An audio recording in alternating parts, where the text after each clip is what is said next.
We've got a reputation in New Jersey as a high tax state. They're not wrong. So when you look at sales taxes, when you look at property taxes for sure, it's out of control. But when it comes to your income taxes, maybe a little different situation. And we're finding that there's many residents that may not know or may not fully understand what's involved when we're talking about your state income taxes. And so we want to walk through what qualifies, who qualifies, and how the math works. And then we also want to take a look at what's happening next door in Pennsylvania, in Delaware, in New York, just to help you make a comparison. But I want to begin by saying this is not going to be tax advice. Always talk to a tax professional for your specific situation. But understanding the framework, how your income tax gets calculated, is an important part of your retirement planning.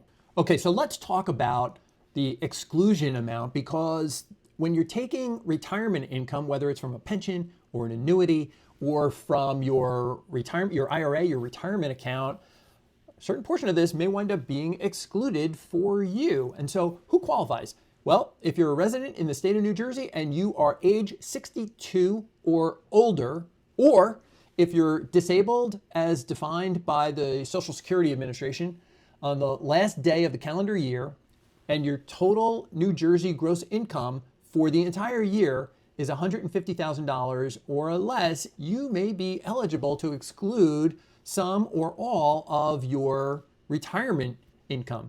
What's included in the exclusion? You need to know that New Jersey does not tax your Social Security benefits. Even if a portion of your Social Security income is taxed on your federal taxes, it's completely exempt in the state of New Jersey for your state income taxes. The retirement income exclusion covers money coming out of pensions, out of annuities, out of IRA withdrawals, things like that. You should know that qualified Roth IRA distributions excluded from the equation for taxable income in New Jersey.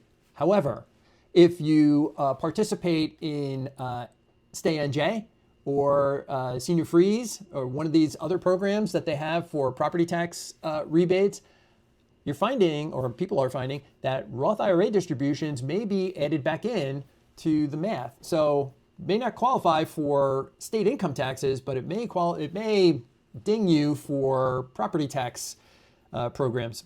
So what are the exclusion amounts? Well, the maximum exclusion is $100,000 for married couples filing jointly.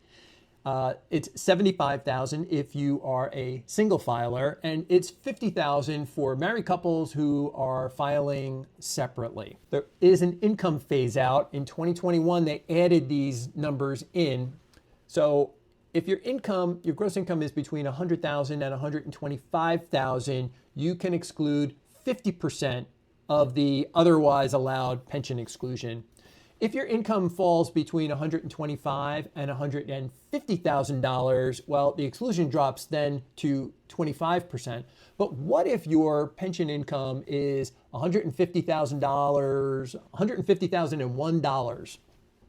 Did I say that right? $150,001. It's a cliff. Once you go over that $150,000 number, no more exclusion. Sorry, you make too much money. You've got to report it and pay income tax, state income tax on that.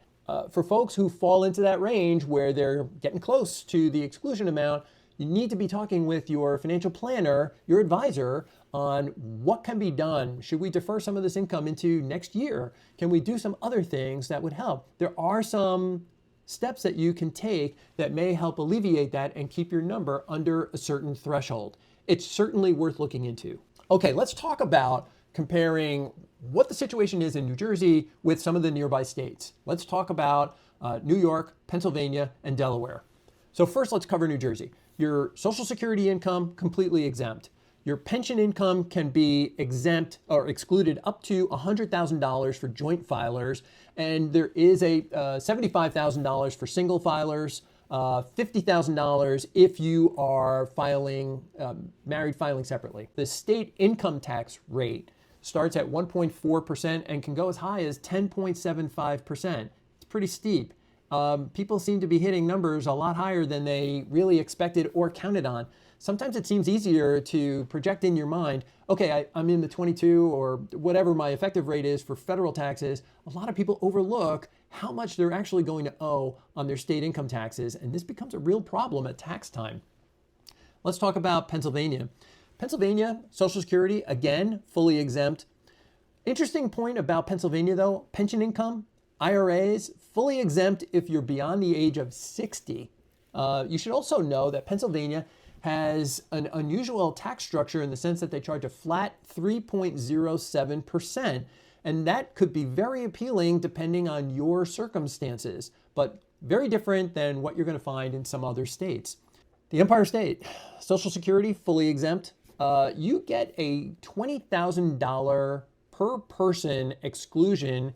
Well, I should say the first $20,000 that comes from an IRA or a retirement account, an annuity, a pension, first $20,000 is excluded per person. So if you're a married couple and you're filing jointly, that's $20,000 per person. Now, state of New York, income taxes start at 4%. They go up to 10.9%. So as with New Jersey, things can get expensive pretty quickly. And we find that for New York filers and New Jersey filers, overlooking the amount that they owe in state income taxes is usually where people stumble, where we see the most miscalculations. Let's talk about Delaware for a moment. Like all the other states, Social Security in Delaware, exempt. They do have an exemption for, or an exclusion for people who are living on retirement income in the state of Delaware for pensions and IRAs from retirement plan distributions. You are looking at, if you're over age 60, you can exclude $12,500 per person. There was some legislation pending in Delaware last year to bump up that exclusion from $12,500 to $25,000, but at the time of this recording, it's still $12,500. There doesn't seem to be any action yet. Delaware state income taxes can go from 0 up to 6.6%. So you have to factor all of that in to the equation. These are the types of planning scenarios that we work with a lot with our clients. You know, the grass always looks greener when you're thinking about moving to some other place, especially if it's out of state. But you really need to go through these kind of exercises before making that final decision to call the movers.